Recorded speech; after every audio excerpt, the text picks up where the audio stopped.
서울의 부촌인 한남동 언덕 위에 자리 잡은 강한그룹의 저택은 아침 안개 속에 거대한 성처럼 고요하게 잠겨 있었다.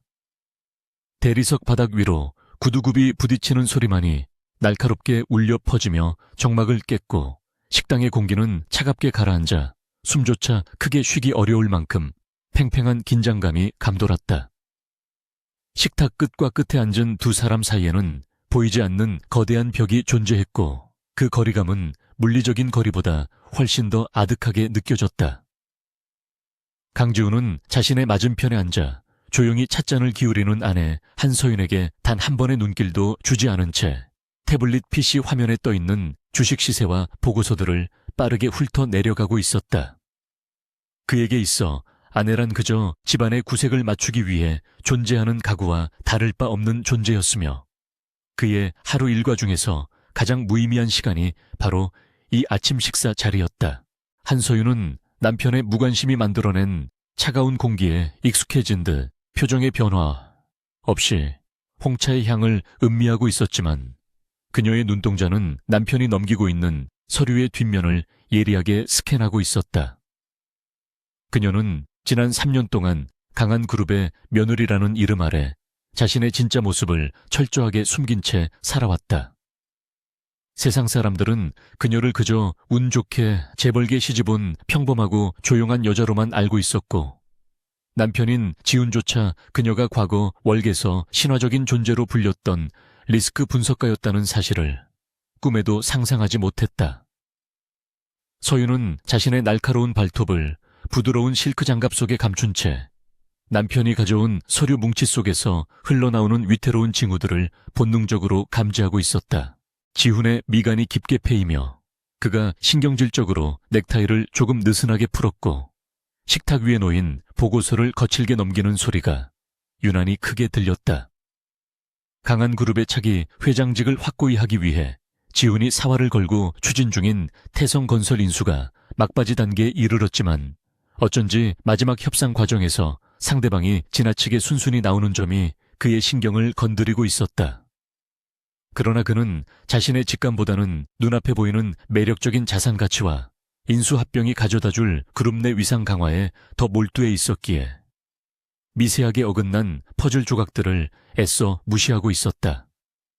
그는 초조함을 감추기 위해 얼음이 띄워진 물을 단숨에 들이켰고, 그 모습을 지켜보던 서윤의 눈빛이 찰나의 순간 서늘하게 빛났다. 서윤은 남편이 잠시 전화를 받기 위해 자리를 비운 사이 식탁 위에 흩어진 서류 중 하나가 바닥으로 떨어지려는 것을 잡아채며 자연스럽게 내용을 확인했다. 그것은 태성건설의 해외 법인 자산에 대한 실사 보고서였는데, 일반적인 회계사의 눈으로 본다면 아무런 문제가 없어 보이는 완벽한 서류였지만, 서윤의 눈에는 치명적인 독이 발린 미끼가 선명하게 보였다. 부채 비율을 교묘하게 축소하기 위해 특수목적법인을 이용한 흔적이 숫자의 배열 속에 은밀하게 숨겨져 있었고, 이것은 인수가 완료되는 순간 강한그룹 전체를 유동성 위기로 몰아넣을 수 있는 시한폭탄과도 같았다. 그녀는 짧은 한숨을 내쉬며 서류를 다시 제자리에 놓았고, 찰나의 고민 끝에 침묵을 깨기로 결심했다. 전화를 끊고 돌아온 지훈이 다시 자리에 앉아 수행비서에게 출발 준비를 지시하려 할 때, 서윤의 차분하면서도 또렷한 목소리가 그의 귀를 파고들었다. 당신이 지금 진행 중인 태성건설 인수건에 대해서 한 번만 더 재고해 볼 수는 없는지 묻는 그녀의 질문은 지훈에게 있어 뜬금없고 불쾌한 참견으로 들렸다. 지훈은 믿을 수 없다는 듯한 표정으로 서윤을 바라보며 집안일이나 신경 써야 할 사람이 도대체 무슨 근거로 그룹의 중대사에 입을 대느냐며 싸늘하게 비웃었다. 그의 눈빛에는 아내에 대한 무시와 경멸이 가득 담겨 있었고, 그가 평소 그녀를 얼마나 하찮게 여기는지 여실히 드러나는 순간이었다. 하지만 서윤은 그의 모욕적인 언세도 전혀 위축되지 않고 그를 똑바로 응시했다. 서윤은 감정을 배제한 건조한 어조로 태성건설의 해외 법인 자산 가치가 비정상적으로 부풀려져 있으며 특수목적법인을 통한 부채 은폐 가능성이 높다는 점을 지적했다. 그녀는 구체적으로 재무제표의 주석 3번 항목과 현금 흐름표 사이의 불일치를 언급하며 지금 도장을 찍으면 강한그룹이 감당해야 할 우발 채무가 천문학적인 숫자가 될 것이라고 경고했다. 그녀의 입에서 나온 전문적인 용어들과 정확한 분석은 잠시 지훈을 당황하게 만들었지만 곧바로 그의 자존심을 건드리는 기폭제가 되었다. 평생을 엘리트 코스만 밟아온 자신에게 집에서 화초처럼 지내는 아내가 훈수를 둔다는 사실을 그는 도저히 용납할 수 없었다. 지훈은 식탁을 주먹으로 내리치며 자리에서 벌떡 일어났고 의자가 뒤로 밀리며 날카로운 마찰음을 냈다. 그는 서윤을 향해 주제를 알라며 소리쳤고 내 사업과 판단은 완벽하니 쓸데없는 소설 쓰지 말고 당신 위치나 지키라는 모욕적인 말을 뱉어냈다. 그는 서윤이 지적한 내용이 사실일지도 모른다는 일말의 불안감을 느꼈지만 그 불안감을 인정하는 것조차 자신의 패배라고 생각하는 오만함에 사로잡혀 있었다. 지훈은 거칠게 재킷을 챙겨 입고 뒤도 돌아보지 않은 채 식당을 빠져나갔고 현관문이 쾅 닫히는 소리가 저택의 고요함을 다시 한번 뒤흔들었다. 홀로 남겨진 식당에서 서윤은 식어버린 찻잔을 만지작거리며 남편이 사라진 자리를 씁쓸하게 바라보았다. 그녀는 자신의 경고가 무시될 것을 어느 정도 예상했음에도 불구하고 막상 현실로 다가오자 가슴 한구석이 서늘해지는 것을 느꼈다. 지훈이 방금 걷어찬 것은 단순한 아내의 조언이 아니라 그를 파멸로부터 구해줄 수 있는 마지막 구명조줄이었다. 서윤은 천천히 자리에서 일어나 창가로 다가가 멀어지는 지훈의 차를 내려다보았고 그녀의 머릿속에서는 이미 다가올 폭풍에 대비한 수많은 시나리오가 빠르게 회전하기 시작했다. 그녀는 알고 있었다. 오늘 지훈이 서명하게 될 그 계약서가 강한그룹의 몰락을 알리는 서막이 될 것이며 머지않아 자신이 이 침묵을 깨고 세상 밖으로 나가야 할 순간이 올 것임을 직감했다. 지훈이 회사에 도착하자마자 회의실의 공기는 무겁게 가라앉았고 임원들은 긴장된 표정으로 그를 기다리고 있었다. 태성건설 측의 대표단은 여유로운 미소를 띠며 지훈을 맞이했고 그들의 지나친 친절함은 오히려 기이한 위화감을 조성했다. 지훈은 아침에 서윤이 했던 말이 귓가에 맴돌아 잠시 펜을 쥔 손을 멈칫했지만 맞은편에 앉은 부회장 최명석이 건네는 확신에 찬 눈빛을 보고 마음을 다잡았다. 최명석은 아버지 때부터 그룹을 지켜온 충신이자 지훈이 가장 신뢰하는 멘토였기에 그가 검토를 마쳤다는 말은 지훈에게 있어 절대적인 보증수표나 다름없었다. 지훈은 서윤의 경고를 예민한 여자의 기우로 치부하며 계약서의 마지막 장에 서명했고 그 순간 회의실 안에는 박수 소리가 터져 나왔지만 그것은 파멸을 환영하는 소리였다. 계약 체결 소식이 뉴스를 통해 전해지자 강한그룹의 주가는 일시적으로 상승했지만 그것은 폭락하기 직전의 마지막 불꽃이었다. 사무실로 돌아온 지훈은 창밖을 내려다보며 승리의 기분을 만끽하려 했으나 가슴 한구석의 찜찜함은 사라지지 않았다. 그는 비서에게 태성건설의 해외 법인 자료를 다시 한번 은밀하게 가져오라고 지시하려다 수화기를 내려놓았다. 이미 주사위는 던져졌고 지금 와서 의심을 품는 것은 최고 경영자로서의 결단력을 스스로 부정하는 행위라고 생각했기 때문이었다. 그러나 그는 알지 못했다. 바로 그 시각 검찰청 특수부의 한 사무실에서는 강한그룹에 대한 압수수색 영장이 발부되고 있었고 그 배후에는 그가 가장 믿었던 사람의 배신이 도사리고 있다는 사실을 말이다. 저택의 서재로 돌아온 서윤은 벽에 걸린 그림 뒤에 숨겨진 금고를 열어 오랫동안 봉인해 두었던 낡은 노트북 하나를 꺼냈다. 전원을 켜자 화면 위로 암호화된 데이터들이 폭포수처럼 쏟아져 내렸고 그녀의 손가락은 피아노 건반을 두드리던 키보드 위를 날아다녔다. 그녀는 남편이 저지른 실수를 수습하기 위해서는 단순한 내조가 아니라 전쟁이 필요하다는 것을 깨달았다. 화면 속에 나타난 태성건설의 자금 흐름 도표는 거미줄처럼 복잡하게 얽혀 있었지만 서윤의 눈은 정확하게 그 중심에 있는 검은 돈의 저수지를 찾아냈다. 그것은 명백한 함정이었고 누군가 강한 그룹을 통째로 집어삼키기 위해 설계한 정교한 덫이었다. 밤이 깊어가고 지우는 축하 연회에 참석하여 샴페인 잔을 높이 들고 있었지만 서윤은 어두운 서재에서 홀로 다가올 재앙의 크기를 가늠하고 있었다. 뉴스에서는 강한 그룹의 공격적인 인수 합병을 찬양하는 보도가 쏟아져 나왔지만 금융권의 뒷골목이라 불리는 정보망에서는 이미 강한 그룹의 유동성 위기에 대한 소문이 독버섯처럼 번져나가고 있었다.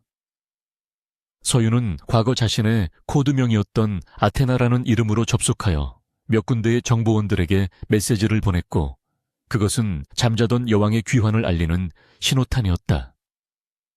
그녀는 남편이 무시했던 그 아내가 사실은 그가 평생을 바쳐 쌓아 올린 성벽보다 더 견고한 방패임을 증명할 준비를 마쳤다. 새벽 2시가 되어서야 술에 취해 비틀거리며 귀가한 지우는 거실 소파에 앉아있는 서윤을 보고 미간을 찌푸렸다. 그는 아직도 안 자고 뭐 하냐며 퉁명스럽게 쏘아붙이고는 비틀거리며 침실로 향하려 했지만 서윤은 평소와 달리 그를 부축하지 않고 가만히 앉아 그를 응시했다. 그녀의 침묵은 이전과 다른 무게감을 지니고 있었고 취기에 몽롱했던 지훈조차 본능적으로 등골이 서늘해지는 것을 느꼈다. 내일 아침이면 당신이 서명한 그 계약서가 검찰의 칼날이 되어 돌아올 것이라는 말을 삼킨 채 서윤은 조용히 일어나 남편의 뒤를 따라 불을 껐다. 어둠 속에서 그녀의 눈빛은 그 어느 때보다 차갑고 강렬하게 빛나고 있었다. 다음 날 아침 예상대로 세상은 뒤집혔고 강한 그룹 본사 로비에는 수백 명의 기자들과 검찰 수사관들이 들이닥쳤다. 뉴스 속보 화면에는 강지훈 회장의 횡령 및 배임 혐의라는 붉은 자막이 선명하게 떠 있었고 태성건설 인수가 사실은 비자금 조성을 위한 불법 거래였다는 내부 고발자의 증언이 터져 나왔다. 지훈은 자신의 사무실에서 들이닥친 수사관들에게 팔을 붙들린 채 멍한 표정으로 끌려나갔고 그의 등 뒤로 플래시 세례가 쏟아졌다. 모든 것이 무너져 내리는 혼란 속에서 오직 한 사람 한서윤만이 집안의 TV를 통해 그 장면을 지켜보며 흔들림 없이 미리 준비해둔 가방을 챙겨 들고 일어섰다. 이제 그녀가 움직일 차례였다. 강한 그룹 본사에 육중한 회전문이 멈춰서고 로비는 순식간에 아수라장으로 변해버렸다. 평소라면 엘리트 직원들이 바쁘게 오가며 활기를 띄었을 공간이 검푸른 제복을 입은 검찰 수사관들과 그들의 뒤를 쫓는 수많은 취재진으로 가득 찼다. 카메라 플래시가 번개처럼 쉴 새 없이 터지며 로비의 대리석 바닥을 하얗게 물들였고 날카로운 고함과 셔터 소리가 뒤섞여 귀를 찢을 듯한 소음을 만들어냈다. 압수수색 영장을 든 검사가 보안 요원들을 거칠게 밀치며 엘리베이터로 향했고 그 위압적인 기세에 누구도 감히 앞을 막아설 엄두를 내지 못했다. 그룹의 심장부인 회장실이 있는 최상층으로 향하는 엘리베이터의 숫자가 빠르게 올라가는 동안 직원들은 삼삼오오 모여 웅성거리며 불안한 눈빛을 교환했다. 이것은 단순한 세무조사가 아니라 그룹의 명운을 뒤흔들 거대한 태풍이 상륙했음을 알리는 신호탄이었다. 강지훈은 자신의 집무실에서 창밖을 내다보며 믿을 수 없는 현실을 부정하려는 듯 떨리는 손으로 위스키 잔을 움켜쥐고 있었다. 불과 몇 시간 전까지만 해도 그는 성공적인 인수합병을 이뤄낸 영웅이었으나 지금은 덫에 걸린 짐승처럼 초조한 기색이 역력했다. 비서실장이 사색이 되어 뛰어들어오며 검찰이 들이닥쳤다는 보고를 올리기가 무섭게 육중한 마호가니 문이 거칠게 열렸다. 들이닥친 수사관들은 지훈의 동의를 구하지도 않고 서류함과 컴퓨터를 뒤지기 시작했고 마치 점령군처럼 사무실을 유린했다. 지훈은 격분하여 소리를 질렀으나 담당 검사는 싸늘한 미소를 지으며 책상 위에 압수수색 영장을 보란듯이 던져놓았다. 그 종이 한 장에는 특정 경제범죄, 가중처벌 등에 관한 법률 위반이라는 죄명이 선명하게 박혀 있어 지훈의 심장을 얼어붙게 만들기에 충분했다. 지우는 억울함을 호소하며 변호인단을 호출하라고 고래고래 소리를 질렀지만 상황은 이미 그의 통제 범위를 벗어나 있었다. 그는 본능적으로 자신의 멘토이자 그룹의 2인자인 최명석 부회장을 찾았으나 최명석의 전화기는 꺼져 있었고 비서실을 통해 확인한 결과 그가 오늘 아침 급작스럽게 병가를 내고 잠적했다는 사실만을 알게 되었다. 그 순간 지훈의 머릿속을 스치고 지나간 것은 어젯밤 아내 한서윤이 식탁에서 건넸던 서늘한 경고였다.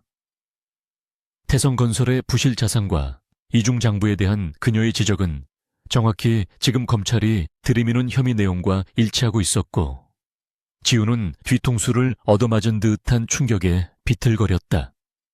자신이 그토록 무시했던 아내가 본 것을 자신은 보지 못했다는 사실이 그를 더욱 비참하게 만들었지만 지금은 자존심을 세울 때가 아니었다. 같은 시각 한남동의 저택 역시 예외는 아니어서 고요했던 아침의 정적은 요란한 초인종 소리와 함께 산산이 조각났다. 가사 도우미들이 겁에 질려 우왕좌왕하는 사이 현관문이 열리고 흑투성이 신발을 신은 수사관들이 거실로 들이닥쳤다. 그들은 마치 보물찾기를 하듯 거실의 장식장을 뒤엎고 서재의 책들을 바닥으로 쏟아부으며 집안을 쑥대밭으로 만들었다. 고가의 도자기들이 깨지는 소리와 수사관들의 고압적인 명령조가 뒤섞인 혼돈 속에서 오직 한 사람 한서윤만이 거실 소파에 앉아 미동도 하지 않고 책을 읽고 있었다. 그녀의 차분한 모습은 아수라장이 된 집안 풍경과 기묘한 대조를 이루었고 그 비현실적인 침착함은 난폭하게 집안을 휘젓던 수사관들조차 잠시 주춤하게 만들 정도였다. 현장 지휘를 맡은 젊은 검사가 서윤의 태도에 모욕감을 느낀 듯 거칠게 다가와 지금 상황 파악이 안 되느냐며 비아냥거렸다. 그는 서윤이 읽고 있던 책을 빼앗아 바닥에 던지며 남편이 회사 돈을 횡령해 사들인 이 집안의 모든 물건이 압류 대상이라고 으름장을 놓았다. 그러나 서윤은 천천히 고개를 들어 검사를 똑바로 응시했고 그 눈빛에는 두려움이나 당황함 대신 서늘한 경멸이 담겨 있었다. 그녀는 흐트러짐 없는 목소리로 영장에 기재된 압수 범위는 피의자의 혐의와 관련된 증거물에 한정될 뿐 개인 소유물이나 별건의 자료까지 무차별적으로 압수하는 것은 직권남용에 해당한다고 또박또박 지적했다. 법전을 읊는 듯한 정확하고 논리적인 반박에 검사의 얼굴이 붉게 달아올랐다. 서윤은 당황한 검사가 대꾸할 말을 찾지 못해 씩씩거리는 사이 자리에서 일어나 우아한 동작으로 바닥에 떨어진 책을 집어들었다. 그녀는 수사관들을 향해 안방 금고와 서재의 컴퓨터는 조사에 협조하겠지만 그 외의 공간, 특히 사적인 물품이 보관된 드레스룸을 훼손할 경우 즉시 법적 대응을 하겠다고 선언했다. 그녀의 단호한 태도에 기세등등하던 수사관들은 저도 모르게 위축되어 행동을 조심하기 시작했고 무질서했던 압수수색 현장은 기이한 질서를 되찾아갔다.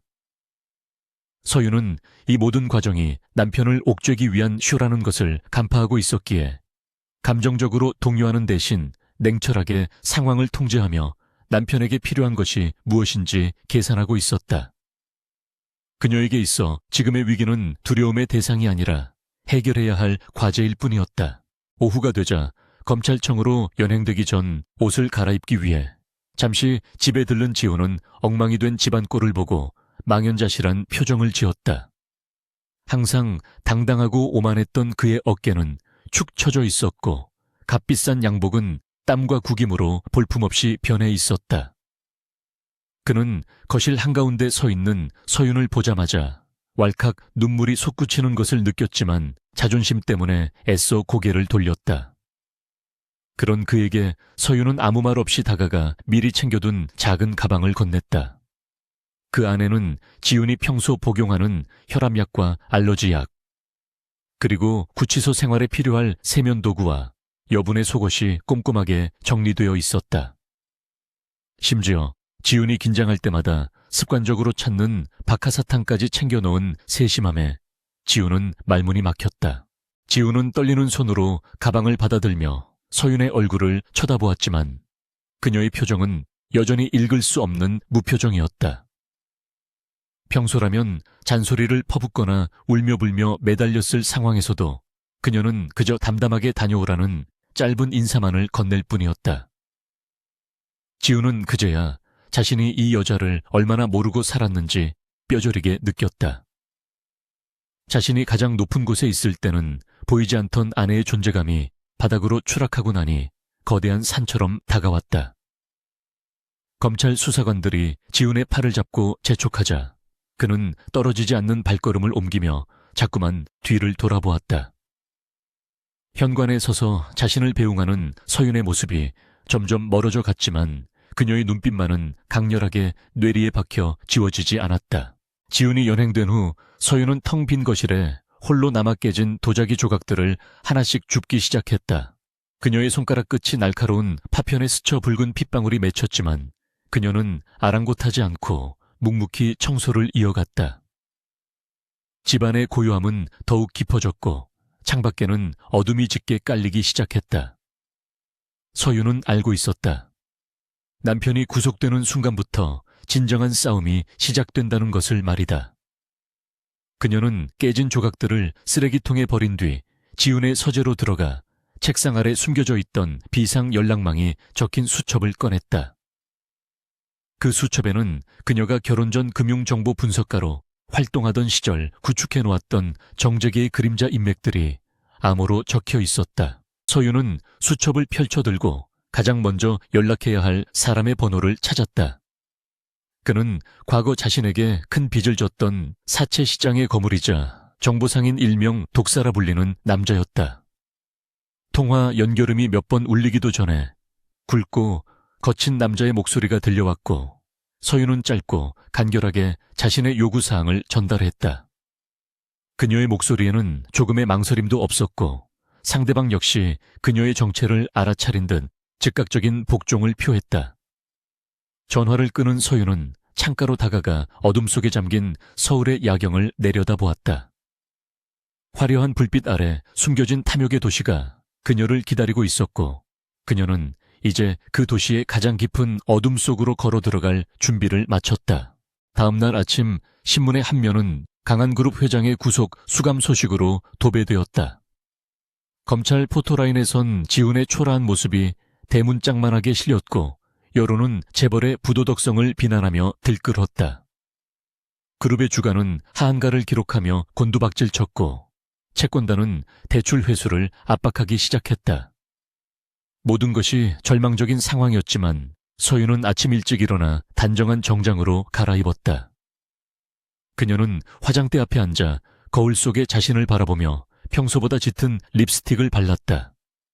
더 이상 숨죽여 지내는 그림자 안에는 없었다. 남편을 구하고 빼앗긴 것을 되찾기 위해 그녀는 스스로 체스판의 말이 아닌 플레이어가 되기로 결심했다. 서효윤은 운전기사가 대기하고 있는 검은 세단에 올라타며 목적지를 구치소로 정했다. 차창 밖으로 스쳐 지나가는 풍경들은 어제와 다를 바 없었지만 그녀가 바라보는 세상은 완전히 달라져 있었다. 구치소 접견실의 차가운 공기 속에서 수의를 입은 지훈과 마주할 순간을 떠올리며 그녀는 마음속으로 첫 번째 수를 두었다. 그것은 남편에게 희망을 주는 위로가 아니라 그가 처한 현실을 냉혹하게 자각시키고 싸울 의지를 심어주는 충격 요법이 될 것이었다. 차가 구치소의 육중한 철문을 통과할 때 서윤의 입계는 미세하지만 결단에 찬 미소가 번졌다. 이제부터 시작되는 방역은 그 누구도 예상하지 못한 방향으로 전개될 것이며 그 중심에는 평생 무시당했던 아내 한서윤이 서 있을 것이다. 서울 구치소의 접견실 공기는 바깥 세상의 활기와는 철저히 단절된 채 싸늘하고 무겁게 가라앉아 있었다. 강지훈은 투명한 아크릴 벽 너머에 앉아 초조한 눈빛으로 자신의 변호인단 대표인 김 변호사를 바라보았다. 불과 이틀 전까지만 해도 회장님이라 부르며 허리를 90도로 굽히던 김 변호사의 태도는 눈에 띄게 달라져 있었다. 그는 서류 가방에서 꺼낸 몇 장의 문서를 지훈의 앞에 밀어놓으며 곤란한 표정을 지었지만 그 눈빛 뒤에는 묘한 냉소와 계산이 숨겨져 있었다. 김 변호사는 그룹 이사회가 긴급회의를 통해 지훈의 해임안을 상정했으며 변호인단 역시 그룹의 법무팀 소속이기에 더 이상 지훈 개인의 변호를 맡을 수 없다는 충격적인 통보를 전했다. 그것은 단순한 사임 통보가 아니라 철저한 손절이자 지훈을 사지로 내몰겠다는 선전포고와 다름없었다. 지훈은 믿을 수 없는 현실에 치를 떨며 아크릴 벽을 주먹으로 내리쳤고 둔탁한 소리가 좁은 접견실을 울렸다.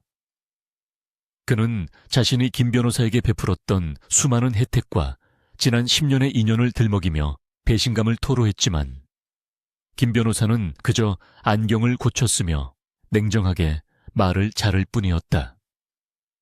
최명석 부회장이 비상대책위원회를 꾸려 그룹을 안정시키고 있으며 지훈이 모든 죄를 인정하고 물러나는 것만이 회사를 살리는 길이라는 김 변호사의 말은 지훈의 가슴에 비수처럼 꽂혔다.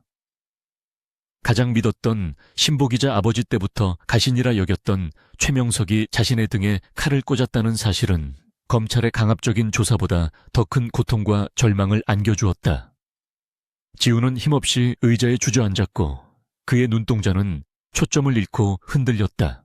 김 변호사가 자리를 뜬 후 지훈은 덩그러니 남겨진 좁은 방에서 밀려오는 공포와 고독을 온몸으로 마주해야 했다.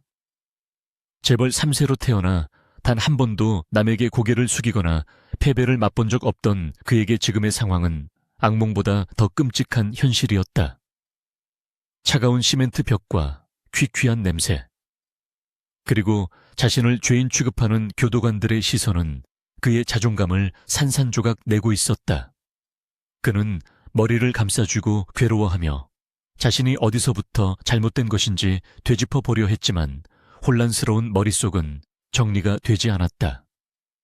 오직 태성건설 인수계약서에 서명하던 순간의 쾌감과 그 뒤에 숨어있던 함정만이 머릿속을 맴돌며 그를 괴롭혔고 자신의 오만함이 이 모든 파국을 불러왔다는 자책감이 뒤늦게 밀려왔다. 얼마나 시간이 흘렀을까? 교도관이 다시 문을 열고 면회인이 왔음을 알렸을 때 지훈은 기대조차 하지 않은 채 고개를 들었다. 또 다른 변호사가 와서 사임계를 내밀거나 어머니가 와서 통곡할 것이라 예상했던 그의 눈앞에 나타난 사람은 뜻밖에도 아내 한서윤이었다. 그녀는 평소와 다름없는 단정한 차림이었지만 그 분위기는 지훈이 알던 집안의 조용한 아내와는 사뭇 달랐다. 화장기 없는 얼굴은 창백했지만 눈빛은 형형하게 빛나고 있었고 굳게 담은 입술에서는 결연한 의지가 엿보였다.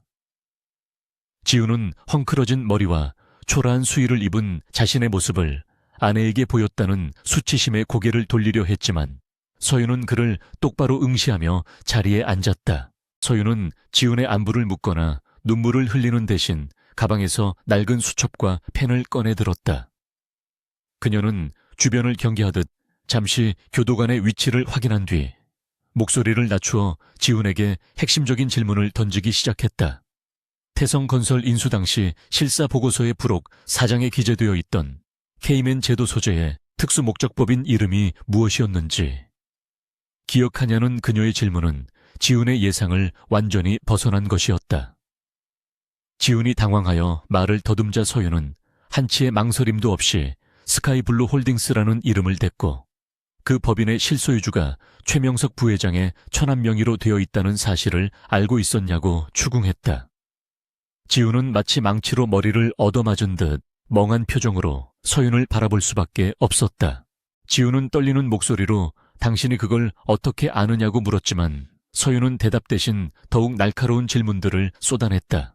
그녀는 검찰이 들이민 증거 자료 중에 지훈의 자필 서명이 들어간 이면 계약서가 있었을 것이며 그 계약서의 작성 날짜가 지훈이 해외 출장을 갔던 시기와 겹친다는 점을 지적했다. 또한 회계팀장이 검찰 조사에서 지훈의 지시로 분식 회계를 했다고 자백한 진술서의 내용이 논리적으로 모순된다는 점을 구체적인 회계 용어를 써가며 조목조목 짚어냈다. 지훈은 자신의 귀를 의심했다. 집에서 꽃꽂이나 하고 요리나 하던 아내의 입에서 나오는 말들은 전문적인 기업 사냥꾼이나 베테랑 변호사보다 더 정교하고 치밀했기 때문이었다. 서윤은 멍하니 있는 지훈의 눈을 똑바로 바라보며 지금부터 자신의 말을 잘 들어야 한다고 단호하게 말했다. 그녀는 현재 그룹의 법무팀은 이미 최명석 부회장에게 매수되었으니 그들이 시키는 대로 혐의를 인정해서는 절대 안 된다고 경고했다. 그녀는 자신이 새로운 변호인을 선임할 때까지 묵비권을 행사해야 하며 검찰이 어떤 회유나 협박을 해도 절대 반응하지 말라고 당부했다. 지훈은 낯선 여자를 보는 듯한 기분으로 서윤을 응시하다가 문득 그녀가 자신을 구하기 위해 이 자리에 왔다는 사실을 깨달았다. 모두가 등을 돌리고 떠나간 자리에 유일하게 남은 사람이 자신이 그토록 무시하고 투명 인간 취급했던 아내라는 사실은 그에게 형언할 수 없는 감정을 불러 일으켰다. 서윤은 수첩에 무언가를 빠르게 적어 내려가며 지훈에게 최명석 부회장이 평소 자주 사용하던 차명 계좌의 패턴과 비밀 금고의 위치에 대해 물었다. 지훈이 기억을 더듬어 단편적인 정보를 제공할 때마다 서윤은 고개를 끄덕이며 퍼즐을 맞추듯 정보를 조합해 나갔다. 그녀의 태도는 너무나 전문적이고 냉철해서 지훈은 순간적으로 그녀가 과거에 무엇을 하던 사람인지 궁금해졌다. 결혼 전 그녀의 이력서에는 평범한 대학을 졸업하고 중소기업에서 잠시 근무했다는 내용이 전부였지만 지금 눈앞에 있는 서윤은 월계서나 볼 법한 냉혹한 승부사의 아우라를 풍기고 있었다. 지훈은 비로소 아내에게 자신이 모르는 거대한 비밀이 숨겨져 있음을 직감했다.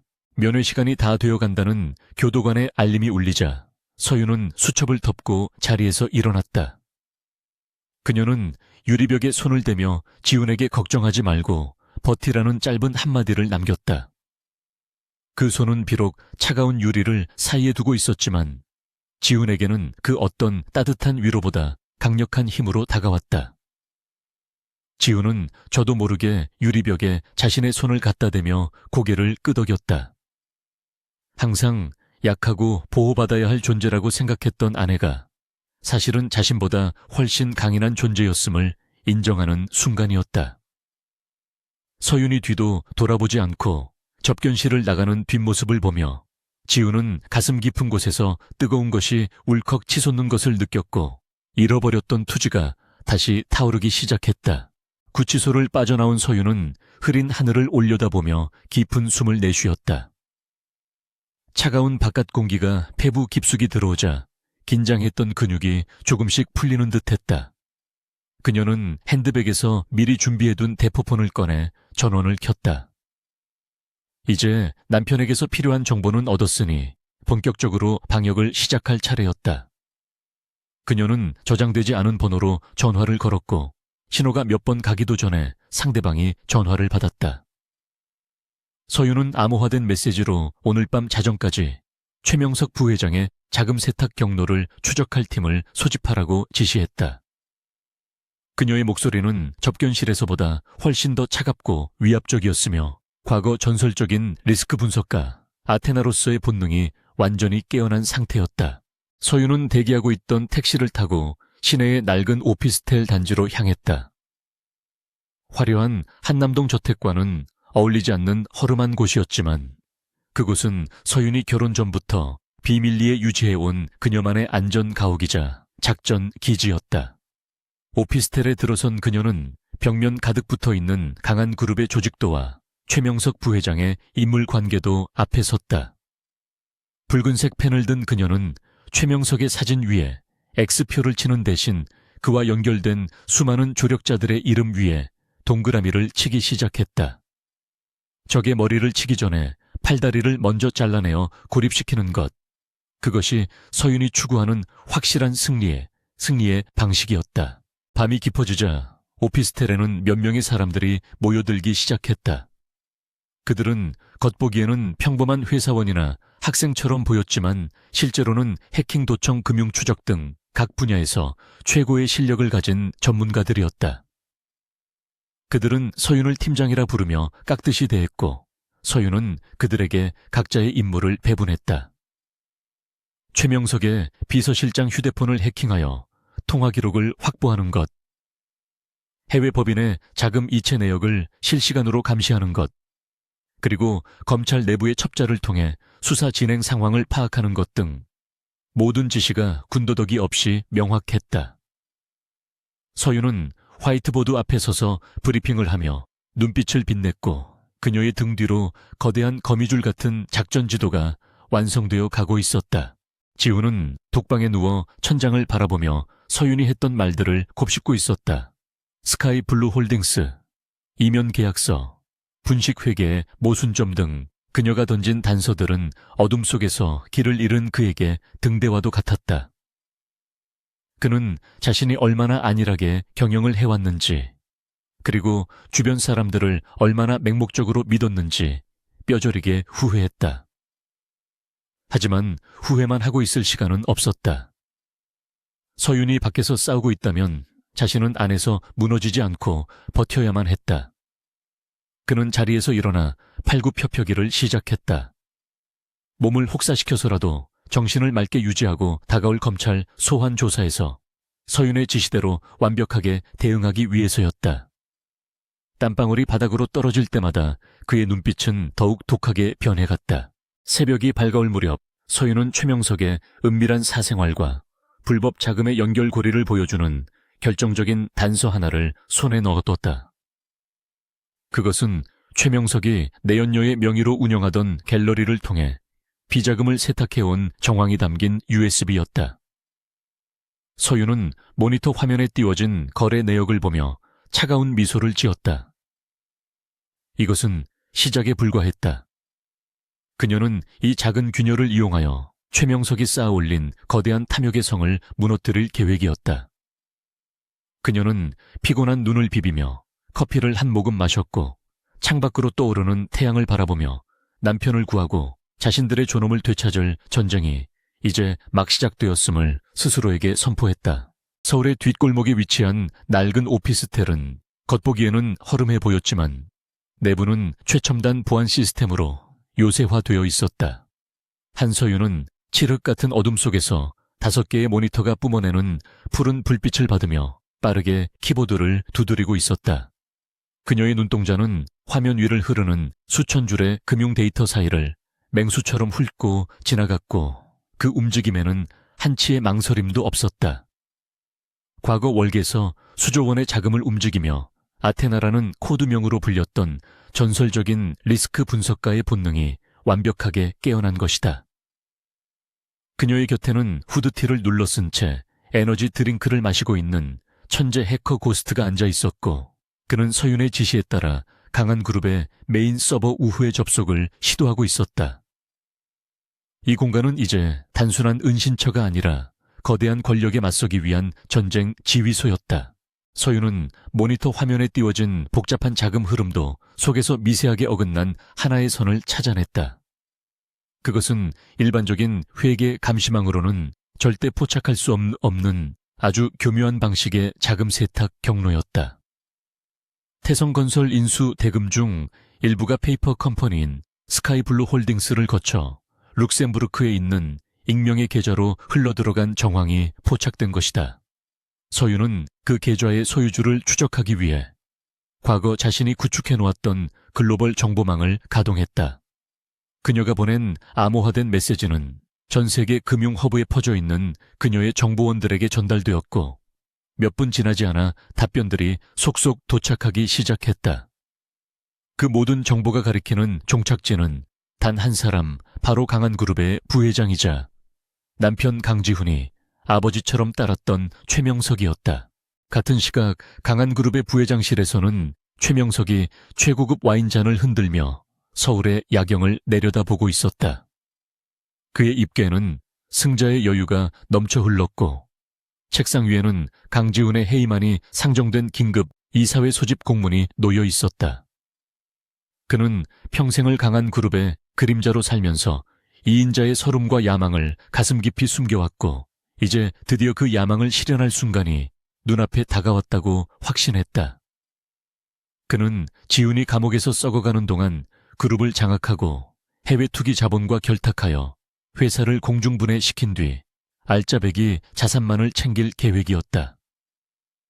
그의 눈에는 이미 지훈은 제거된 장애물에 불과했고 지은의 아내인 서윤은 언급할 가치조차 없는 하찮은 존재로 보였다. 그러나 최명석의 완벽해 보이는 계획에도 작은 균열이 생기고 있었다. 그의 신복인 비서실장이 들어와 보고하길 강지훈의 아내가 최근 수상한 움직임을 보이고 있으며 그녀의 행적이 묘연할 때가 많다는 것이었다. 최명석은 코웃음을 치며 그저 남편 옥바라지나 하러 다니는 가정주부가 뭘 할 수 있겠냐며 무시했지만 혹시 모를 변수를 제거하기 위해 서윤을 감시하라고 지시했다. 그는 자신의 계획이 얼마나 치밀한지 맹신하고 있었기에 감히 그 누가 자신의 꼬리를 잡을 수 있을 것이라고는 상상조차 하지 않았다. 하지만 그는 서윤이 단순한 가정주부가 아니라 자신이 설계한 금융 사기극의 허점을 꿰뚫어 볼 수 있는 유일한 천적이라는 사실을 꿈에도 모르고 있었다. 서윤은 정보원들로부터 받은 자료를 토대로 최명석과 결탁한 해외 세력의 정체를 파악해 나갔다. 그들은 기업 사냥을 전문으로 하는 악명 높은 헤지펀드였고 이번 인수합병은 처음부터 강한 그룹의 경영권을 탈취하기 위해 설계된 기획된 작전이었다. 서윤은 이들의 연결고리를 끊어내기 위해서는 단순한 정황 증거가 아닌 법정에서 효력을 발휘할 수 있는 스모킹건이 필요하다는 것을 잘 알고 있었다. 그녀는 기억을 더듬어 최명석의 비자금 관리를 도맡아 했던 전직 회계팀장 이석진을 떠올렸다. 그는 몇 달 전 횡령 혐의를 뒤집어쓰고 해고당한 뒤 잠적한 상태였지만 서윤은 그가 이 사건의 열쇠를 쥐고 있는 핵심 인물임을 직감했다. 서여인은 고스트에게 이석진의 행방을 추적하라고 지시했고 곧이어 그가 서울 변두리의 허름한 모텔을 전전하고 있다는 사실을 알아냈다. 그녀는 즉시 자리에서 일어나 검은색 캡 모자를 눌러쓰고 오피스텔을 나섰다. 밤거리는 차가웠고 그녀의 뒤를 밟는 인기척이 느껴졌지만 서윤은 당황하지 않고 자연스럽게 골목길로 접어들었다. 최명석이 보낸 하수인들이 자신을 감시하고 있다는 것을 눈치챈 그녀는 오히려 그들을 따돌리는 과정을 즐기듯 복잡한 시장 골목을 누비며 추적자들을 혼란에 빠뜨렸다. 그녀는 미리 섭외해둔 사설 경호팀과 합류하여 추적자들을 따돌린 뒤 준비된 차량을 타고 이석진이 은신해 있는 모텔로 향했다. 허름한 모텔방에서 마주한 이석진은 공포와 알코올에 찌들어 폐인이나 다름없는 모습이었다. 그는 서윤이 들어오자마자 쏘스라치게 놀라며 뒷걸음질 쳤지만 서윤은 차분하게 문을 잠그고 그의 맞은편에 앉았다. 서윤은 그를 위협하거나 회유하는 대신 그가 최명석에게 이용당하고 버려진 현실을 냉정하게 지적했다. 그녀는 최명석이 모든 죄를 이석진에게 뒤집어 씌우고 그를 제거할 계획을 세우고 있다는 증거 녹취록을 들려주었다. 녹취록 속에서 최명석이 자신을 쓰다버릴 사냥가에 취급하는 것을 들은 이석진의 얼굴은 분노와 배신감으로 붉게 달아올랐고 덜덜 떨리는 손으로 마른 세수를 했다. 서윤은 이석진에게 선택권을 주었다. 이대로 숨어 살다가가 최명석의 하수인들에게 제거당할 것인지 아니면 자신과 손을 잡고 진실을 밝혀 명예를 회복하고 안전을 보장받을 것인지 물었다. 그녀는 그에게 해외 이민과 새로운 신분을 약속하며 자신이 가진 힘을 증명해 보였다. 서윤의 눈빛에서 느껴지는 확고한 의지와 카리스마에 압도된 이석진은 결국 무릎을 꿇고 오열하며 숨겨두었던 비밀 장부를 내놓겠다고 약속했다. 그 비밀 장부에는 최명석이 지난 10년간 조성한 비자금 내역과 정관계 로비 리스트, 그리고 이번 태성건설 인수사기의 전모가 낱낱이 기록되어 있었다. 비밀 장부를 손에 넣은 서윤은 새벽 안개를 뚫고 다시 안전가옥으로 돌아왔다. 장부에 적힌 내용들은 예상보다 훨씬 더 방대하고 충격적이었다. 최명석은 단순히 회사를 집어삼키려는 것을 넘어 대한민국 재계를 뒤흔들 만한 거대한 부패의 사슬을 쥐고 있었다. 서윤은 이 자료를 당장 검찰에 넘기는 것은 위험하다고 판단했다. 검찰 내부에도 최명석의 입김이 닿아 있는 인물들이 포진해 있었기 때문에 섣불리 움직였다가는 증거가 인멸되거나 오히려 역공을 당할 수 있었다. 그녀는 이 폭탄을 가장 효과적으로 터뜨릴 타이밍과 장소를 계산하기 시작했고, 그 무대는 바로 이틀 뒤 열릴 강한 그룹의 임시 주주총회가 될 것이었다. 다음 날 아침 최명석은 강지훈을 면회하여 사임서에 도장을 찍으라고 협박했다. 그는 만약 지훈이 버틴다면 서윤에게까지 화가 미칠 수 있다며 비열한 미소를 지었고, 가족을 건드리는 협박에 지훈은 이성을 잃고 격분했다. 하지만 지훈은 지난번 면회 때 서윤이 했던 당부를 떠올리며 가까스로 화를 억누르고 침묵을 지켰다. 지훈의 끈질긴 태도에 최명석은 불쾌한 기색을 드러내며 돌아갔지만 마음 한구석에는 찜찜함이 남아있었다. 그는 비서실장에게 서윤에 대한 감시를 강화하고 주주총회 당일 어떠한 돌발 상황도 발생하지 않도록 보안을 철저히 하라고 거듭 지시했다. 서윤은 본격적으로 주주총회를 대비한 작전에 돌입했다. 그녀는 장부를 근거로 최명석의 자금줄을 차단하기 위해 해외 정보망을 통해 그와 결탁한 헤지펀드의 역정보를 흘렸다. 최명석이 이중 계약을 통해 헤지펀드마저 속이려 한다는 내용의 정교하게 조작된 정보는 탐욕스러운 투기 자본가들 사이에 불신의 씨앗을 뿌리기에 충분했다. 동시에 그녀는 소액 주주들의 마음을 움직이기 위한 여론전을 준비했다. 익명의 제보자를 가장하여 언론사에 최명석의 비리 의혹을 조금씩 흘리며 주주들의 불안감을 조성했고, 주주총회장에서 판을 뒤집을 명분을 차곡차곡 쌓아 올렸다. 그날 밤 서윤은 잠시 펜을 놓고 창밖을 바라보며 남편 지훈을 생각했다. 차가운 독방에서 외로운 싸움을 하고 있을 그를 생각하면 가슴이 저려왔지만 지금은 감상에 젖을 때가 아니었다. 그녀는 자신이 과거에 왜 월가를 떠나 숨어 살았는지를 떠올렸다. 돈과 권력 앞에서 인간성이 말살되는 끔찍한 전쟁터에 환멸을 느꼈기 때문이었지만, 아이러니하게도 지금 그녀는 사랑하는 사람을 지키기 위해 다시 그 전쟁터의 한복판으로 걸어 들어가고 있었다. 하지만 이번에는 도망치지 않을 것이며 자신이 가진 모든 능력을 동원하여 소중한 것을 지켜낼 것이라고 다짐했다. 그녀는 더 이상 누군가의 아내나 며느리가 아닌 전장의 지휘관으로서 각오를 다졌다. 주주총회 전날 밤 최명석 측의 움직임이 심상치 않다는 보고가 들어왔다. 그들이 주주총회장에 깡패들을 동원하여 반대파 주주들의 입장을 막으려 한다는 첩보였다. 서윤은 이에 대비하여 자신의 경호팀을 증원하고 경찰청 지능범죄수사대에 익명으로 첩보를 제공하여 공권력을 이용하는 양동작전을 세웠다. 그녀의 머릿속에서는 이미 주주총회장의 시뮬레이션이 수십 번 반복되고 있었고, 발생할 수 있는 모든 변수에 대한 대응책이 마련되어 있었다. 그녀는 마지막으로 이석진에게 전화를 걸어 내일의 행동 지침을 다시 한번 확인시켰고, 그의 안전을 위해 안전 가옥을 옮기도록 조치했다. 폭풍전야의 고요함 속에서 서윤은 남편의 넥타이를 꺼내어 만지작거렸다. 지훈이 가장 아끼던 짙은 네이비색 넥타이는 승리의 상징과도 같은 물건이었다. 그녀는 내일 이 넥타이를 지훈에게 직접 메어줄 수 있기를 기도하며 가방 깊숙한 곳에 챙겨 넣었다. 이제 모든 준비는 끝났다. 최명석이 짜놓은 거대한 판을 깨부수고 그를 파멸해 구렁텅이로 몰아넣을 단 한 방의 일격이 장전되었다. 서윤은 컴퓨터 전원을 끄고 자리에서 일어났다. 어둠 속에서 그녀의 눈빛은 그 어느 때보다 차갑고 날카롭게 빛났고, 아테나의 귀환을 알리는 서늘한 기운이 방 안을 가득 채웠다. 내일 강한 그룹의 주주총회장은 피 튀기는 전장이 될 것이며, 그곳에서 최후의 승자가 누구일지는 오직 서윤만이 알고 있었다. 강한 그룹 본사의 대회의실은 이른 아침부터 팽팽한 긴장감으로 가득 차 있었고, 창밖으로 보이는 서울의 하늘은 금방이라도 폭우를 쏟아부을 듯 잔뜩 찌푸려 있었다.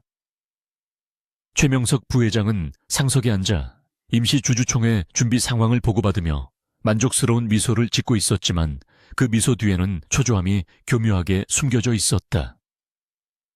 그는 강지훈 회장을 해임하고 자신이 회장직에 오르기 위한 모든 시나리오를 완벽하게 설계했다고 자부했으나 어딘가 모르게 뒤통수가 서늘한 느낌을 지울 수 없었다.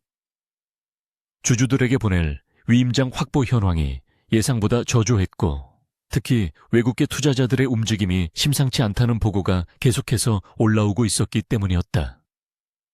최명석은 비서실장에게 소리를 지르며 무슨 수를 써서라도 과반수의 의결권을 확보하라고 지시했고 그의 목소리에는 다급함이 묻어났다. 그는 자신의 계획을 방해하는 보이지 않는 손이 존재한다는 것을 직감적으로 느끼고 있었지만 그 실체가 감옥에 있는 강지훈의 조용한 아내일 것이라고는 상상조차 하지 못했다. 같은 시각 한남동 저택의 서재에서는 한서윤이 마지막 결전을 앞두고 체스판의 말들을 신중하게 점검하고 있었다. 그녀의 책상 위에는 강한그룹의 지분 구조도가 펼쳐져 있었고 주요 주주들의 성향과 약점이 꼼꼼하게 메모된 포스트잇이 빽빽하게 붙어 있었다. 서윤은 최명석이 소액 주주들을 매수하기 위해 풀고 있는 흑색 선전과 허위 정보들에 대응하기 위해 인터넷 여론을 움직이는 작업을 병행하고 있었다. 그녀가 고용한 해커팀은 최명석 측이 고용한 댓글 조작단과 사이버 공간에서 치열한 정보전을 벌이고 있었고 서윤은 그 전쟁의 사령관으로서 냉철하게 전황을 지휘했다. 그녀는 최명석이 초조함을 느끼고 무리수를 두기 시작했다는 것을 파악했고 적이 실수를 저지를 때까지 기다리는 인내심을 발휘하고 있었다. 오후가 되자 최명석이 보낸 불청객들이 저택의 초인종을 눌렀는데 그들은 최명석의 법률 대리인을 자처하는 변호사와 험악한 인상의 수행원들이었다.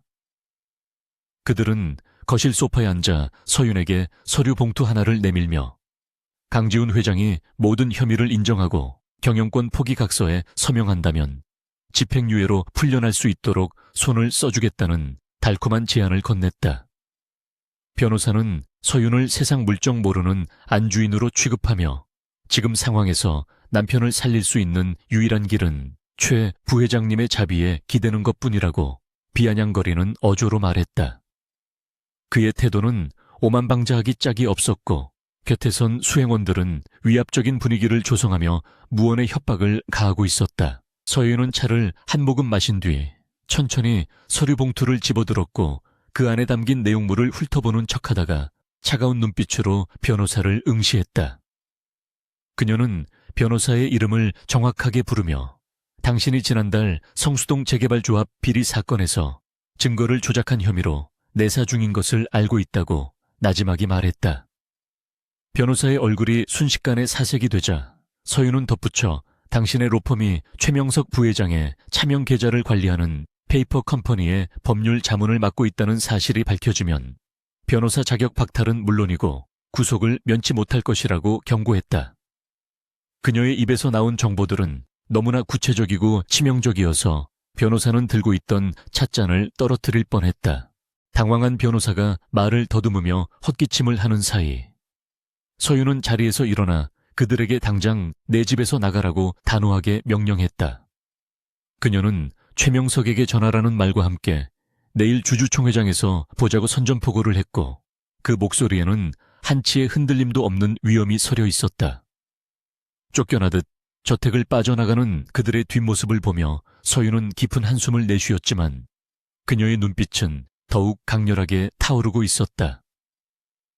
이것은 단순한 허세가 아니라 적의 심리적 방어선을 무너뜨리기 위한 계산된 도발이었다. 최명석은 보고를 받고 격분할 것이며 분노에 눈이 멀어 더욱 성급하게 움직일 것이 분명했다. 그리고 그 성급함이 바로 서윤이 노리는 결정적인 빈틈이 될 것이었다. 해가 지고 어둠이 깔리자 서윤은 검은색 코트를 입고 은밀하게 저택을 빠져나와 서울 구치소 근처의 허름한 식당으로 향했다.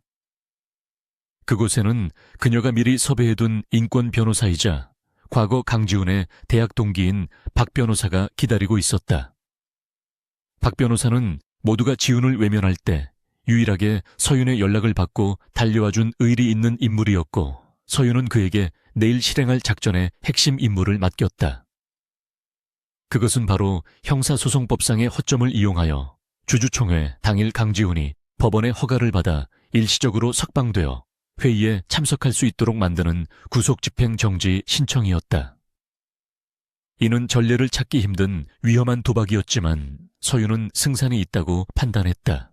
서윤은 박 변호사에게 이석진 전 회계팀장의 자백이 담긴 녹취 파일과 최명석의 비리 증거 일부를 건네주며 이것을 재판부에 제출하여 긴급 심리를 요청하라고 지시했다.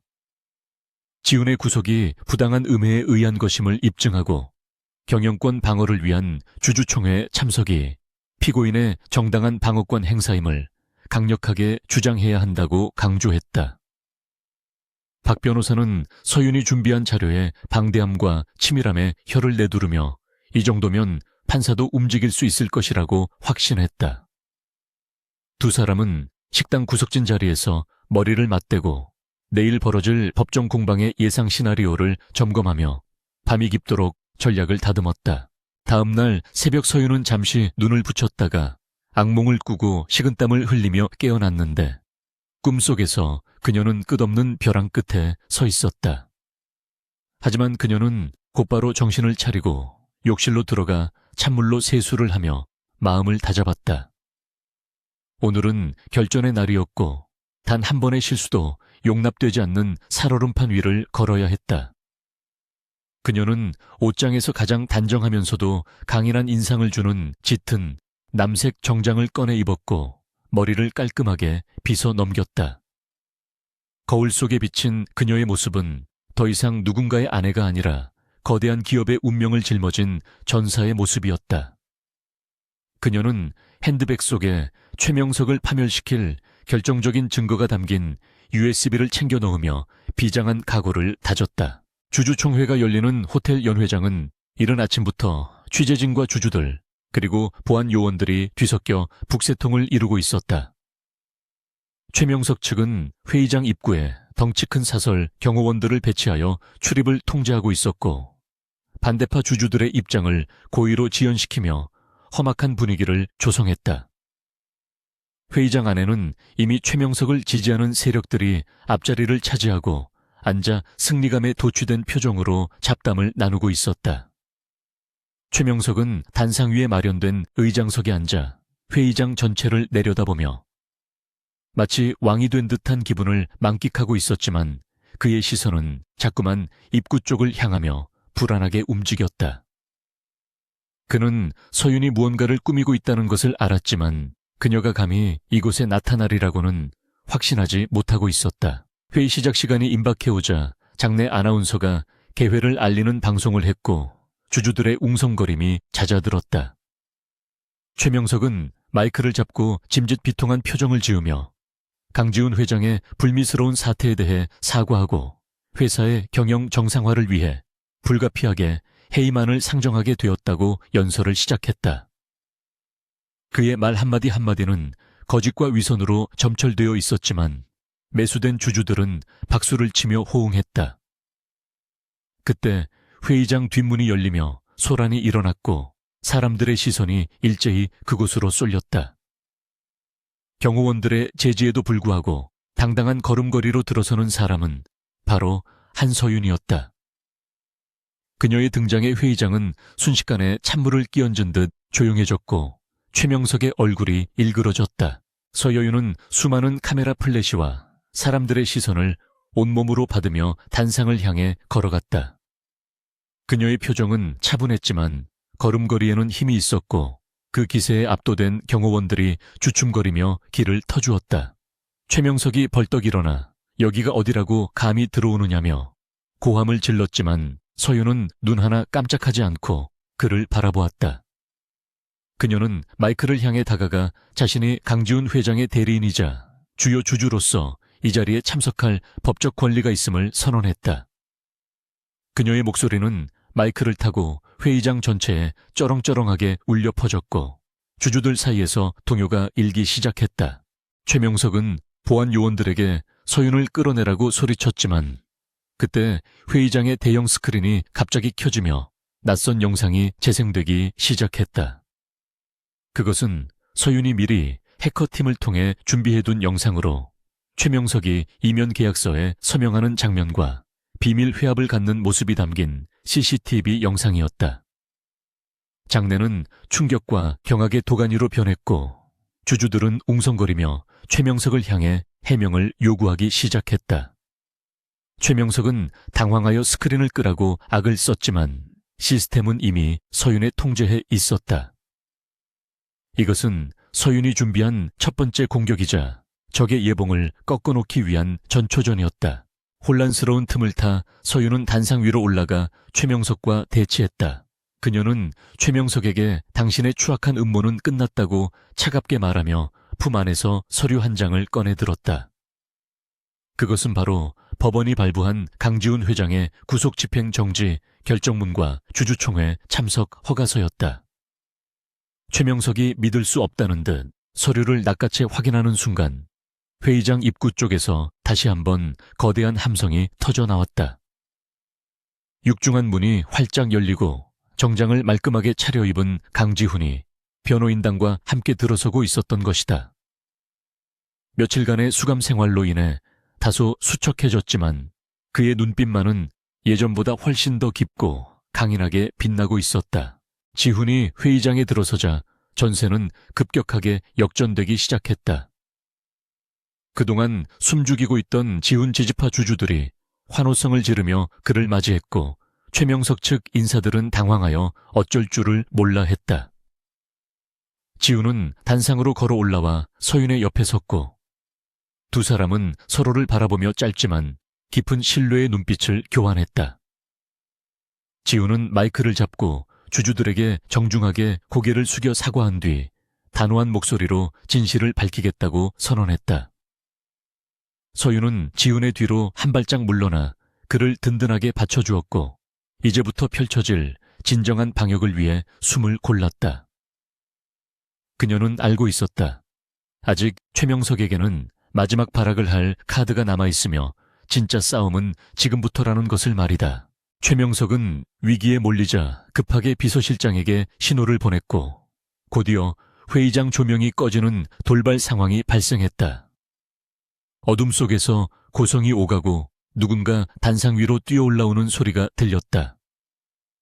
최명석은 이 혼란을 틈타 증거를 인멸하고 회의를 무산시키려는 최후의 수단을 쓴 것이었다. 하지만 서윤은 이미 이런 상황까지 예측하고 있었다. 그녀는 침착하게 지훈의 손을 잡고 미리 파악해둔 비상조명 스위치 쪽으로 이동했다. 그녀의 손길은 따뜻하고 단단했으며 지훈은 그 어둠 속에서 아내라는 존재가 자신에게 얼마나 큰 빛이 되는지 뼈저리게 느꼈다. 잠시 후 비상조명이 켜지자 단상 위에는 최명석이 고용한 깡패들이 지훈을 위협하려다 서윤의 경호팀에 의해 제압당한 모습이 드러났다. 서윤은 경호팀장에게 눈짓을 보내 상황을 정리하게 한 뒤 다시 마이크를 잡았다. 그녀는 주주들을 향해 이것이 바로 최명석 부회장이 회사를 장악하기 위해 사용하는 비열한 방식이라고 고발하며 이제 모든 진실을 낱낱이 공개하겠다고 외쳤다. 그녀는 지훈에게 눈짓을 보냈고 지훈은 고개를 끄덕이며 양복 안주머니에서 서윤이 건네준 USB를 꺼내어 프레젠테이션용 노트북에 연결했다. 스크린에는 태성건설 인수의 실체와 최명석의 자금 세탁 경로가 담긴 결정적인 증거들이 하나둘씩 떠오르기 시작했다. 그것은 최명석의 심장에 꽂히는 비수이자 강한 그룹을 위기에서 구해낼 단 한 방의 강력한 일격이었다. 최명석은 다리에 힘이 풀려 의자에 주저앉았고 그의 얼굴은 흑빛으로 변해 있었다. 그는 자신이 완벽하게 통제하고 있다고 믿었던 상황이 한순간에 무너져 내리는 것을 목격하며 절망감에 휩싸였다. 주주들은 분노하며 최명석에게 야유를 퍼부었고 기자들은 이 드라마 같은 반전 상황을 놓치지 않으려 셔터를 눌러댔다. 서윤은 그 소란스러운 현장 한가운데서 조용히 지훈을 바라보았다. 남편이 다시 당당하게 경영자로서의 모습을 되찾아가는 과정을 지켜보며 그녀는 비로소 긴장이 풀리는 것을 느꼈다. 하지만 그녀는 아직 긴장을 늦추지 않았다. 최명석이 완전히 파멸하고 지훈이 안전하게 회장직에 복귀하는 그 순간까지 그녀의 전쟁은 끝나지 않을 것이기 때문이었다. 거대한 스크린 위로 붉은색 그래프와 복잡한 자금 흐름도가 적나라하게 펼쳐지자 소란스러웠던 연 회장은 순식간에 찬물을 끼얹은 듯 고요해졌다. 한서윤이 공개한 자료는 단순한 의혹 제기 수준을 넘어선 것이었는데 그것은 최명석 부회장이 지난 10년간 그룹 내에서 조직적으로 자행해온 횡령과 배임의 역사를 증명하는 완벽한 해부도와 같았다. 특히 태성건설 인수자금의 절반이 스카이블루 홀딩스라는 유령 회사를 거쳐 최명석의 차명 계좌로 흘러들어간 내역은 너무나 구체적이어서 그 자리에 모인 주주들은 경악을 금치 못했다. 서윤은 레이저 포인터로 자금의 종착지를 정확하게 가리키며 차분하지만 힘있는 목소리로 설명을 이어갔고 그녀의 논리, 정연한 브리핑은 그 어떤 전문 경영인의 발표보다 설득력이 있었다. 최명석은 얼굴이 불그락 푸르락해져서 단상을 향해 삿대질을 하며 저것은 모두 조작된 자료이며 자신을 음해하기 위한 사기극이라고 고래고래 소리를 질렀다. 그는 자신의 측근들에게 당장 전원을 끄고 서윤을 끌어내라고 악을 썼지만 이미 대세가 기울었음을 감지한 보안 요원들은 섣불리 움직이지 못하고 서로의 눈치만 살폈다. 서윤은 발악하는 최명석을 싸늘한 눈빛으로 내려다보며 마이크를 잡고 당신이 말하는 조작이라는 주장을 반박할 결정적인 증인이 이 자리에 와 있다고 선언했다. 그녀의 말이 떨어지기가 무섭게 회의장 측면에 문이 열리며 휠체어를 탄 남자가 경호원들의 호의를 받으며 들어섰는데 그는 바로 실종설이 돌았던 전 회계팀장 이석진이었다. 이석진의 등장에 최명석은 마치 귀신을 본 듯 사색이 되어 뒷걸음질 쳤고 단상 아래 앉아있던 이사들 사이에서도 탄식이 터져 나왔다. 이석진은 떨리는 손으로 마이크를 잡고 그동안 최명석의 지시로 자신이 분식 회계를 주도했으며 비자금을 관리해왔다는 사실을 낱낱이 자백했다. 그의 증언은 구체적이고 생생했으며 특히 최명석이 자신에게 모든 죄를 뒤집어 씌우고 자살을 강요했다는 대목에서는 회의장이 분노의 함성으로 가득 찼다. 주주들은 배신감에 치를 떨며 최명석을 향해 물병을 던지고 욕설을 퍼부었으며 그동안 최명석의 편에 섰던 이사들은 슬그머니 자리를 피하려다 성난 주주들에게 가로막혀 곤욕을 치렀다. 서호윤은 혼란스러운 장례를 정리하며 주주들에게 이제 강한 그룹의 미래를 결정할 투표를 진행해달라고 호소했다. 그녀는 남편 강지훈이 비록 실수를 했지만 회사를 사유화하려던 세력에 맞서 끝까지 저항하다 희생양이 된 것임을 강조하며 그에게 다시 한번 기회를 줄 것을 간곡히 부탁했다. 지훈 역시 단상 앞으로 나와 무릎을 꿇고 주주들에게 사죄하며 뼈를 깎는 쇄신을 약속했다. 그의 진심 어린 모습과 서윤의 완벽한 반격에 감동한 주주들은 술렁이기 시작했고 곧이어 전자투표 시스템이 가동되자 스크린의 숫자들이 빠르게 움직였다. 최명석 해임안과 강지훈 회장 재신임안에 대한 찬성률이 기하급수적으로 올라가는 것을 보며 최명석은 망연자실한 표정으로 주저앉았다. 투표가 진행되는 동안 회의장 밖에서 대기하고 있던 서울중앙지검 특수부 수사관들이 들이닥쳤고 그들은 체포영장을 들고 최명석에게 다가갔다. 서윤이 미리 제출한 증거 자료와 이석진의 자백을 토대로 법원이 신속하게 영장을 발부한 것이었다. 최명석은 수사관들의 손을 뿌리치며 나는 억울하다. 내가 이 회사를 위해 얼마나 헌신했는데 이럴 수는 없다고 절규했지만 수갑은 가차없이 그의 손목에 채워졌다. 그가 질질 끌려나가는 모습은 탐욕의 말로가 얼마나 비참한지를 보여주는 생생한 교훈과도 같았고 그 모습을 지켜보는 지훈의 눈시울은 붉게 달아올랐다. 평생을 믿고 따랐던 멘토의 몰락은 그에게 승리의 기쁨보다는 깊은 씁쓸함과 인간적인 비애를 안겨주었다. 압도적인 표 차이로 강지훈의 회장직 복귀가 확정되자 회의장은 우레와 같은 박수 소리로 뒤덮였다. 지훈은 떨리는 다리로 다시 일어서서 주주들에게 허리 굽혀 인사했고 그의 곁을 지키던 서윤 역시 조용히 고개를 숙였다. 기자들은 플래시를 터뜨리며 이 극적인 드라마의 주인공인 두 사람을 카메라에 담느라 여념이 없었고, 특히 그동안 베일에 쌓여있던 회장 부인 한서윤에 대한 관심이 폭발했다. 그러나 서윤은 쏟아지는 질문, 공세에도 불구하고 일절 입을 열지 않은 채 지훈의 손을 꼭 잡고 단상 뒤편으로 조용히 사라졌다. 그녀에게 있어 이 승리는 대중의 환호를 받기 위함이 아니라 오직 남편과 가정을 지키기 위한 처절한 사투의 결과였기 때문이었다. 호텔의 VIP 대기실로 돌아온 두 사람 사이에는 잠시 어색한 침묵이 흘렀다. 지훈은 소파에 앉아 가쁜 숨을 몰아쉬며 넥타이를 풀었고, 서윤은 그에게 다가가 물을 건넸다. 지훈은 물잔을 받아들고 한참 동안 서윤의 얼굴을 바라보다가 불현듯 눈물을 터뜨렸다. 그것은 안도감과 미안함 그리고 고마움이 뒤섞인 복잡한 감정의 표출이었다. 그는 서윤의 손을 잡고 자신의 이마에 갖다 대며 자신이 얼마나 어리석었는지, 그리고 서윤이 얼마나 대단한 사람인지 이제야 깨달았다고 흐느꼈다.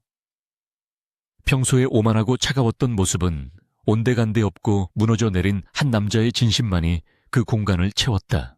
서윤은 우는 남편의 어깨를 조용히 감싸 안으며 그동안 고생 많았다는 짧은 위로를 건넸다.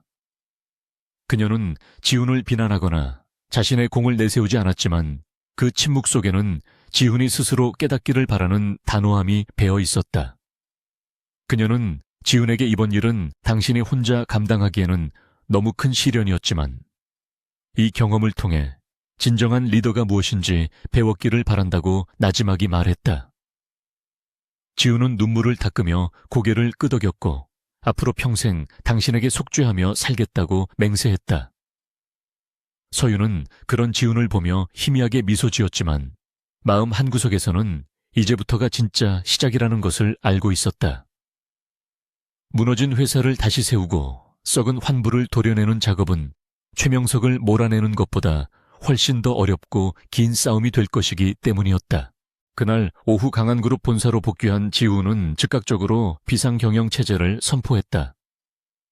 그는 최명석의 잔존 세력을 축출하고 조직을 재정비하기 위한 인사명령을 단행했는데 그 과정에서 서윤의 조언을 전적으로 수용했다. 서윤은 공식적인 직함을 맡지는 않았지만 지훈의 그림자 보좌관으로서 인사 검증과 재무 건전성 확보를 위한 구체적인 로드맵을 제시했다. 직원들은 회장실을 수시로 드나드는 서윤을 보며 수군거렸지만 주주총회에서의 활약상이 전설처럼 퍼지면서 그녀를 경외의 눈빛으로 바라보게 되었다. 더 이상 그녀는 투명 인간 취급을 받던 회장 사모님이 아니라 그룹의 실질적인 구세주이자 마쿠의 권력자로 인식되기 시작했다. 며칠 뒤 서윤은 교도소에 수감된 최명석을 면회하러 갔다.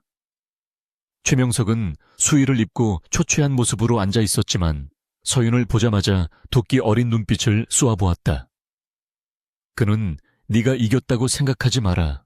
나는 반드시 다시 일어설 것이고 그때는 네 남편뿐만 아니라 너까지 가만두지 않겠다고 저주를 퍼부었다. 하지만 서윤은 눈 하나 깜짝하지 않고 차가운 미소를 지으며 당신이 숨겨둔 스위스 비밀 계좌의 번호와 그 안에 든 자금 내역이 적힌 종이를 유리벽에 붙였다. 그녀는 이것이 검찰에 넘어가면 당신은 평생 감옥에서 나오지 못할 것이라고 조용히 속삭였다. 최명석의 눈동자가 흔들리며 공포로 물들자 서윤은 종이를 거두어 들였다. 그녀는 당신이 할 수 있는 유일한 일은 감옥에서 조용히 죗값을 치르는 것뿐이며 만약 허튼 수작을 부린다면 그때는 당신의 가족들까지 무사하지 못할 것이라고 경고했다. 그것은 잔인하지만 확실한 마침표였다. 서윤은 망연자실에 있는 최명석을 뒤로하고 접견실을 나섰다. 복도를 걸어 나오는 그녀의 발걸음 소리는 그 어느 때보다 경쾌하고 단호했다. 그녀는 과거의 악연을 끊어내고 자신의 손으로 쟁취한 평화를 지키기 위해 악마가 되는 것도 마다하지 않았던 것이다. 저녁이 되어 집으로 돌아온 서윤을 맞이한 것은 앞치마를 두르고 요리를 하고 있는 지훈의 모습이었다. 평생 부엌 근처에도 가본 적 없던 그가 서툰 솜씨로 저녁을 준비하는 모습은 낯설면서도 우스꽝스러웠다. 지우는 서윤이 들어오자 멋쩍게 웃으며 당신이 좋아하는 김치찌개를 끓여보려 했는데 맛이 어떨지 모르겠다고 말했다. 식탁 위에는 비록 모양은 볼품없지만 정성이 가득 담긴 음식들이 차려져 있었고 촛불까지 켜져 있었다. 서윤은 식탁에 앉아 지훈이 떠주는 국물을 한 숟가락 맛보았고 약간 짜긴 했지만 그 어떤 고급 요리보다 따뜻하게 느껴졌다. 식사를 하며 두 사람은 처음으로 회사 이야기가 아닌 서로의 일상에 대해 대화를 나누었다. 지훈은 서윤이 좋아하는 영화가 무엇인지 어떤 색깔을 좋아하는지 물었고 서윤은 지훈의 어린 시절 꿈이 무엇이었는지 물었다. 그것은 결혼 3년 만에 처음으로 갖는 진정한 부부로서의 대화였다. 지훈은 서윤의 손을 잡고 당신이 없었다면 나는 이미 죽은 목숨이나 다름없었다며 내 목숨을 구해준 당신을 평생 여왕처럼 모시겠다고 진지하게 고백했다. 서윤은 그런 지훈의 눈을 바라보며 나는 여왕이 되고 싶은 것이 아니라 당신의 진정한 파트너가 되고 싶을 뿐이라고 대답했다. 그날 밤 서윤은 서재의 불을 끄고 나오며 책상 위에 놓인 사직서를 쓰레기통에 버렸다. 그것은 그녀가 결혼 생활을 견디다 못해 떠나려고 작성해 두었던 오래된 편지였다. 이제 그녀에게는 떠나야 할 이유보다 지켜야 할 이유가 더 많아졌다. 그녀는 잠든 남편의 얼굴을 잠시 내려다보다가 창가로 다가가 밤하늘을 올려다보았다. 폭풍우가 지나간 서울의 밤하늘에는 별들이 유난히 밝게 빛나고 있었다. 그녀는 자신이 선택한 이 길이 결코 순탄치 않을 것임을 알고 있었지만 더 이상 두렵지 않았다. 그녀 안에는 여전히 날카로운 칼날을 품은 아테나가 살아 숨쉬고 있었고 그 칼날은 소중한 사람들을 지키기 위해서만 사용될 것이었다. 다음 날 아침 강한그룹의 주간은 상한가를 기록하며 화려하게 부활했다. 뉴스에서는 위기를 기회로 바꾼 강지훈 회장의 리더십과 그 뒤에 숨겨진 현명한 아내의 내조를 칭송하는 보도가 쏟아졌다. 지훈은 출근길에 기자들의 질문을 받으며 이 모든 영광은 나의 아내 한서윤에게 바친다고 당당하게 말했고 그 장면은 생중계로 전 국민에게 전해졌다. 집에서 TV를 보던 서윤은 쑥스러운 듯 미소를 지으며 채널을 돌렸지만 그녀의 얼굴에는 행복한 홍조가 떠올랐다. 그녀는 이제 더 이상 그림자 속에 숨어있는 무시당하는 아내가 아니었다. 그녀는 위기 속에서 단 한 방으로 재벌 남편을 구하고 스스로의 존엄을 증명해낸 진정한 승리자였다. 계절이 2번 바뀌고 차가웠던 바람이 훈풍으로 변할 무렵 강한그룹의 본사 풍경은 6개월 전과는 완전히 달라져 있었다. 숨막히는 침묵과 공포가 지배하던 회장실 앞 복대는 활기찬 에너지가 감돌았고 직원들은 더 이상 바닥만 보고 걷지 않았다. 강지훈 회장은 과거의 권위적이고 독선적인 경영 스타일을 버리고 소통과 투명성을 강조하는 새로운 리더십을 보여주고 있었다. 그는 매주 열리는 임원회의에서 자신의 의견을 강요하기보다 실무진의 보고를 경청했고 모르는 분야에 대해서는 솔직하게 조언을 구하는 파격적인 행보를 보였다. 이러한 변화의 중심에는 그가 겪었던 처절한 몰락과 재기의 과정, 그리고 그 곁을 지켰던 아내 한서윤의 보이지 않는 내조가 있었다. 세간에는 강한그룹의 진짜 실세는 회장이 아니라 그의 아내라는 소문이 공공연하게 돌았지만 지훈은 그 소문을 부정하기는커녕 오히려 자랑스럽게 여기는 눈치였다. 한서윤은 여전히 공식적인 직함을 사양한 채 한남동 저택과 자신의 개인 사무실을 오가며 지내고 있었다. 그러나 그녀의 삶은 예전에 그림자 같던 시절과는 질적으로 달랐다. 그녀는 그룹의 장기적인 전략 수립과 리스크 관리에 깊숙이 관여하고 있었으며 지훈이 가져오는 모든 중요 안건은 그녀의 책상을 한번 거쳐야만 최종 결제가 이루어졌다. 그녀의 서재는 이제 꽃꽂이 도구 대신 최첨단 금융 단말기와 각종 보고서들로 채워졌고 그녀는 그곳에서 세계 경제의 흐름을 읽으며 강한 그룹이 나아가야 할 방향을 제시했다. 과거 그녀를 무시했던 친인척들과 재계의 사모님들은 이제 그녀의 눈에 들기 위해 줄을 섰지만 서유는 그 화려한 사교 모임에 나가는 대신 조용히 실력을 키우는 쪽을 택했다. 어느 날 저녁 지우는 평소보다 일찍 퇴근하여 서윤이 기다리는 서재로 들어왔다. 그의 손에는 두툼한 서류 봉투가 들려 있었는데 그것은 그룹의 미래 먹거리가 될 신재생 에너지 사업 계획안이었다. 지우는 넥타이를 느슨하게 풀며 소파에 앉아 서윤에게 서류를 건넸고 마치 숙제검사를 맡는 학생처럼 긴장된 표정으로 그녀의 반응을 기다렸다. 서윤은 돋보기를 끼고 꼼꼼하게 서류를 검토한 뒤 몇 가지 핵심적인 허점을 날카롭게 지적했다. 수익성 분석이 지나치게 낙관적이라는 점과 해외 파트너사의 기술력 검증이 미흡하다는 그녀의 지적에 지우는 무릎을 탁 치며 감탄했다. 그는 수십 명의 전략 기획실 직원들이 찾아내지 못한 문제를 단숨에 꿰뚫어보는 아내의 통찰력에 다시 한번 전율을 느꼈다. 주말이 되자 두 사람은 교회의 한적한 별장으로 휴식을 떠났다. 과거에는 의무감으로 참석했던 부부 동반 모임이나 보여주기식 골프 여행이 전부였지만 이제는 오롯이 둘만의 시간을 보내는 것이 가장 큰 즐거움이 되었다. 테라스에 앉아 와인을 마시며 지훈은 지난 6개월간 일어난 변화에 대해 감회에 젖은 목소리로 이야기했다. 최명석 부회장은 1심에서 중형을 선고받고 수감 중이며 그와 결탁했던 부패한 임원들은 모두 짐을 쌌다는 소식을 전했다. 지우는 자신이 이룬 성과들이 사실은 모두 서윤 덕분이라며 다시 한번 고개를 숙였지만 서윤은 미소를 지으며 고개를 저었다. 당신이 변하려는 의지가 있었기에 가능한 일이었다며 그녀는 지훈의 손을 따뜻하게 잡았다. 그날 밤 별장의 밤하늘에는 수많은 별들이 쏟아질 듯 빛나고 있었고 두 사람의 마음은 그 어느 때보다 평온하게 연결되어 있었다. 강한 그룹의 창립기념일 행사가 열리는 날 호텔 대연 회장은 정재계 인사들로 발 디딜 틈이 없었다.